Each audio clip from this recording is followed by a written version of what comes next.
欢迎来到新兴消息频道，请订阅频道，所以大家不要错过当天最热门的新闻。我们今天的时事通讯包括以下内容：别装了，就是你。白鹿乔装顾客打电话被王鹤棣当场抓包，5年相识的默契根本藏不住。当预告片里那通变声器电话响起时，很多人还没反应过来，屏幕外已经有人条件反射式破防了。电话那头刻意压低，还带着点俏皮的女生刚报上来一句：“请问客栈今晚营业吗？”这边的王鹤棣几乎没怎么思考，顺口就来了一句：“这声音怎么这么像白鹿？”双引号，不是犹豫，不是试探，是那种熟到骨子里的直觉判断。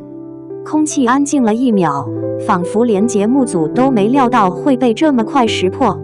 他对着电话半笑半笃定地喊了一声名字，下一秒对面直接沉默，随后彻底破功，伪装失败，现场抓包成立。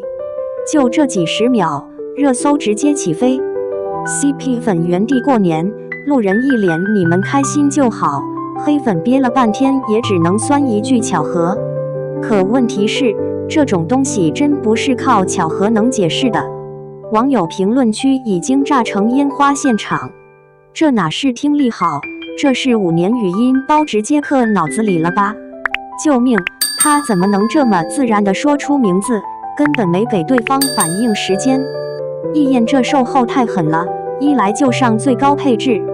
双引号，甜吗？甜？假吗？偏偏不像演的。一切并非偶然，是长期相处的副产品。很多人只看到这一通电话，却选择性忽略了更早之前那些被偷拍视频一样记录下来的生活碎片。不久前，有网友在菜市场偶遇白鹿和王鹤棣，没有保镖隔开人群，没有刻意躲镜头，就很普通的并肩走着。两人停在猪肉摊前，头靠得很近，认真讨论要买哪块。那一刻，没有明星光环，没有营业任务，就是2个熟到不需要保持距离的人。评论区一针见血，这不是偶像剧，这是婚后日常。谁家普通同事会这样站？以爱为营番外篇直接拍到现实里了。双引号。随后王鹤棣转身去买水，一个背影又被夸上天。说实话，这夸的有点离谱，但你不得不承认，他那种松弛感确实很容易让人代入。关键不是帅，是自然。那种不用互相确认就知道对方在干嘛的状态，本身就很危险。以爱为营能火，真不是剧本的功劳。说句不太好听的实话，以爱为营这部剧，如果换一对没化学反应的男女主，大概率播3集就会被骂到停更。剧情老套，霸总模板化，造型也被吐槽过土，但他就是顶着争议一路热播，原因只有一个，男女主之间的氛围太实了。王鹤棣的实验冷压狠，对所有人都保持距离，唯独对白鹿的郑书意完全失控，一个眼神，一个靠近，就能让观众自动脑补800字心理活动。白鹿的郑书意看似是被追求的一方，实则在关系里始终轻行主动，情绪拉扯的节奏拿捏得死死的。更致命的是戏外花絮里他们控制不住的笑场，采访时下意识的对视，互相接梗的熟练程度，全都在拆穿一个事实，这不是临时搭出来的 CP， 这是有生活基础的熟人搭档。5年认识，不是一句背景介绍，是关键证据。在《亲爱的客栈》的采访中，有人随口问白鹿怎么看王鹤棣当老板，他几乎没停顿，直接提到他有自己的服装品牌，做事有规划，有领导能力。工作人员明显愣了一下，他却笑着补了一句：“我们认识5年了。”双引号。这句话轻飘飘，却分量极重。5年足够从点头之交变成不用寒暄的老朋友，也足够让一个人熟悉另一个人的声音、习惯和思维方式。那通电话之所以会被秒识破，不是因为甜，是因为时间。网友评价的更直接，不是暧昧，是熟。比起营业 CP， 我更信这种认识很久还能舒服相处的关系。5年还没生疏，已经赢一半了。双引号。对白鹿来说，这是一次很聪明的回归。过去1年，白鹿几乎是连轴转的状态。白月繁星、北上临江仙3部戏无缝衔接，强度高到粉丝都开始担心他的身体。于是他给自己放了一个长假，整整半年，暂停曝光。而假期结束后的第一个公开露面，他选择了《亲爱的客栈》，选择了王鹤棣的节目。这不是随便选的，没有立刻进组，没有急着证明状态，而是用一个轻松生活化的方式回到大众视野。对观众是福利，对他自己也是缓冲。评论区一片祝福，他真的很会照顾自己，也很会照顾粉丝。这种回归方式太温柔了，希望他是真的开心，不只是节目效果。双引号。而这种看得见的形状，并不会在镜头关闭的瞬间就消失。随着《亲爱的客栈》更多路透和花絮陆续曝光，观众逐渐发现，白鹿与王鹤棣之间的化学反应，并非只在被捕捉的瞬间才成立，而是一种贯穿始终的相处状态。无论是分工协作时的默契补位，还是闲聊时自然流露的调侃与关心，他们之间始终保持着一种恰到好处的距离感与亲近感，既不刻意黏连，也从不显得生疏。在某段尚未正式播出的花絮中，白鹿在厨房忙得团团转，王鹤棣路过时顺手替他把碍事的东西挪开，没有提醒，没有多余互动，却精准地帮到了点子上。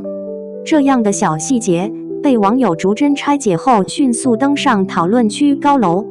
真正熟的人就是这样，不需要语言提示，不是男友感，是长期搭档才有的安心感。比起甜，更让我觉得舒服。双引号。不少观众开始意识到，他们之所以愿意为这对 CP 反复心动，并不是单纯被外表或剧情吸引，而是被一种真实的关系状态打动。那种状态介于友情与暧昧之间，又高于普通同事，是经历过时间沉淀后才能形成的稳定频率。CP 感的尽头其实是信任感。回看白鹿与王鹤棣这几年的公开互动，很难找到刻意营业的痕迹。即便在宣传期，他们也更多是顺着对方的节奏说话，而不是各自输出标准答案。采访中，一旦其中一人卡顿，另一人往往能迅速接上话头，甚至提前预判到对方想表达的方向。这种预判能力，在表演之外，更多源于私下的了解。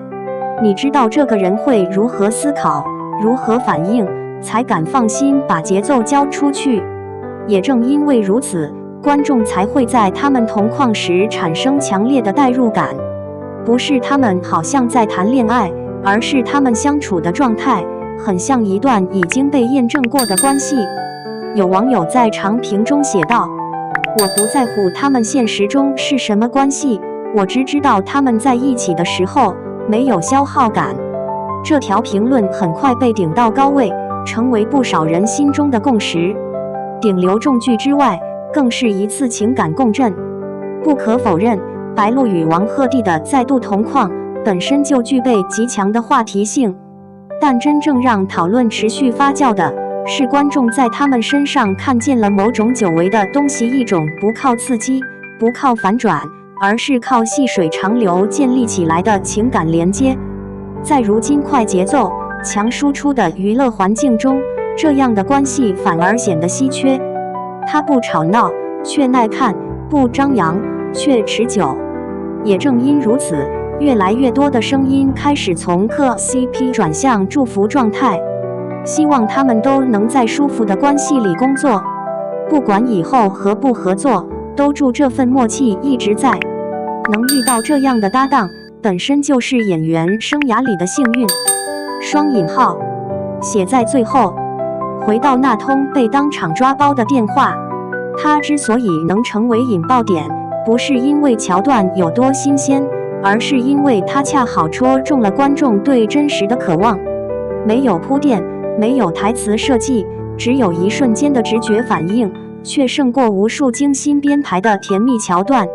白鹿与王鹤棣用5年的相识，证明了一件事：真正让人上头的，从来不是暧昧的表象，而是时间留下的痕迹。